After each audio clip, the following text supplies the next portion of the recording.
Towards the close of the first act, the door of a box which had been hitherto vacant was opened. A lady entered, to whom Franz had been introduced in Paris, where, indeed, he had imagined she still was. The quick eye of Albert caught the involuntary start with which his friend beheld the new arrival, and turning to him, he said hastily, "Do you know the woman who has just entered that box?" "Yes, what do you think of her?" "Oh, she's perfectly lovely. What a complexion! And such magnificent hair. Is she French?" "No, a Venetian, and her name is Countess G." "Ah, I know her by name," exclaimed Albert. "She is said to possess as much wit and cleverness as beauty. I was to have been presented to her when I met her at Madame Villefort's ball." "Shall I assist you in repairing your negligence?" asked Franz. "My dear fellow, are you really on such good terms with her as to venture to take me to her box?" "Why, I've only had the honor of being in her society and conversing with her 3 or 4 times in my life. But you know that even such an acquaintance as that might warrant my doing what you ask." At that instant, the Countess perceived Franz, and graciously waved her hand to him, to which he replied by a respectful inclination of the head. "Upon my word," said Albert, "you seem to be on excellent terms with the beautiful Countess." Okay, folks, I have gone down a rabbit hole. I've looked at the iceberg. I think that's what it's called nowadays. Because I've seen this enough. If you read enough early 20th century, 19th century, even going back to the 18th century literature, you begin to notice something. And I've through context, have kind of got the gist of what it meant, but I really wanted to go deep on it and understand the importance of it, why, the function of it, etc. So I had a hard time even knowing how to say this in the episode. When Albert is asking Franz who this countess is she French? No, a Venetian, and her name is Countess, and then it's written G dash dash, long dashes, 2 long dashes, hinting that this is Countess G, Countess G, Countess G. I mean, how do you say it? I don't know how to verbalize it personally, but it's pretty obvious that these things exist, particularly when you're reading nonfiction, travel logs, historical fiction, where it's referencing a real person. Even if it's just their title, sometimes I've seen, where they need to obscure it for discretion for one reason or another. So, I understand what it's doing, but, why is it doing it? Why choose to do this? And here's what I found. I kind of went on a deep dive with this. So, audiences of this era seem to be really fascinated by high society, because those environments were just full of intrigue in the sense of rumor and gossip and reputation. You look at a Jane Austen novel, and there's so much that hinge upon how someone perceives you. And if there is a little bit of gossip about you, it can cause a stir, cause a scandal. I mean, look at the situation that happened with Morel in this book. So it's tapping into this glimpse of high society, but it's more than that, because why not just create a fake countess in this particular situation? By doing this, it's the dashes, the redaction of it is the point.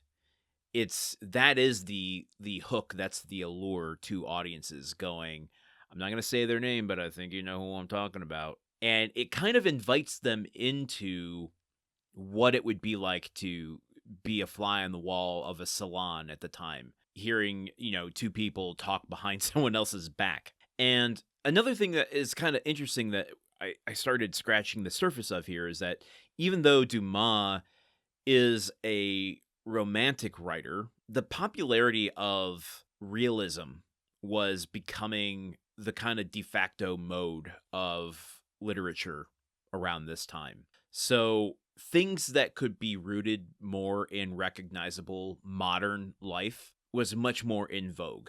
And honestly, we've never really gone back. Sure, there are authors that work in more allegorical or fairy tale structures, but this is essentially how we tell stories now. So by hooking it into the real name of a person and redacting it, it's making it more realistic. And, this is one of those statements that I roll my eyes at when I hear other people say it, but I'm going to do it anyway.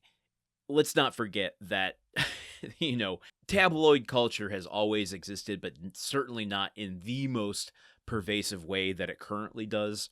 So this was just another way, and maybe a little bit more highbrow of a way of getting a little bit of that morbid curiosity of how the rich people live, real rich people live. I'm always personally fascinated by people who can tell me which actress is married to which actor, and like not be able to tell me one thing about the TV shows or movies that they're in.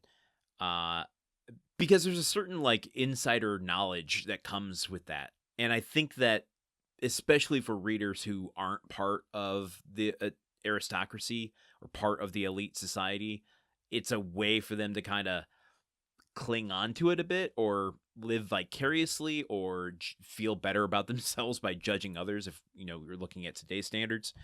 But I think it's employed specifically by Dumas to strengthen the world of his novel.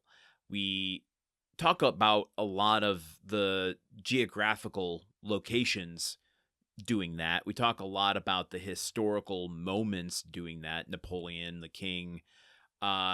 But this is an acting in a slightly different mode, I think. To me, it's the difference, if you'll allow me a really crass metaphor, of like, if you're mentioning Napoleon, you're mentioning King Louis, and the 100 Days. That's like saying I lived through 9/11. But if you're mentioning Countess Dash, that is more like, oh, you wouldn't believe on 9/11 I saw Steve B out there on the front lines with the firefighters. I mean, you probably know who I'm talking about, but it makes it more specific, and it's operating on a slightly different register than the other hooks into realism. So I don't know if Dumas is referencing a real person that we should know or has been lost to time, but maybe I can do some research on that as well, if Countess G ends up being a recurring character here. Oh, also, I almost went this whole episode and didn't mention the most important thing. Albert saying, I know her by name, ... I was to have been presented to her when I met her at Madame Villefort's ball. Albert knows Villefort? I guess that makes sense, but we've completely lost track of Villefort. We kind of had a sense of where everybody else went, right? I mean, Fernand and Mercedes went to Paris. I think Caderousse went to the south of France to open that inn. Morel is still in Marseille. Danglars went to Spain, and who knows where he is now. But Villefort, remember, just kind of up and vanished. So maybe Villefort went to Paris as well. Oh man, is Albert? Wait a minute.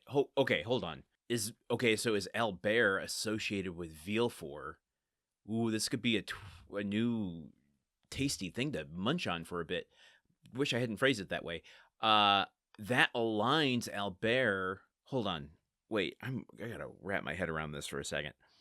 If Albert is associated with Villefort, and Dante is lurking around on the same floor as them, and he did... Wait, okay. Did Dante then kidnap Franz, or... I'm going back to that speculation I did a couple chapters ago, that it was all a ruse to get Franz on the island, but maybe Dante was using Franz to get to Albert because he's going to use Albert to get to Villefort. That seems really friggin' convoluted, but this is a bigger twist than I think I realized when I read it. Let me think on this for a minute and continue here tomorrow. Maybe we'll get more information about Villefort. Okay. Join me here then, won't you? Until then, okay, goodbye. The Countdown of Monte Cristo is part of the Gruntwork Podcast Network. This show is produced, edited, and hosted by Landon Solano. The original text of The Count of Monte Cristo by Alexandre Dumas. Theme song by Magic Solo. If you want to support the show and others like it, visit patreon.com/gruntworkpod. Thank you for listening. See you tomorrow.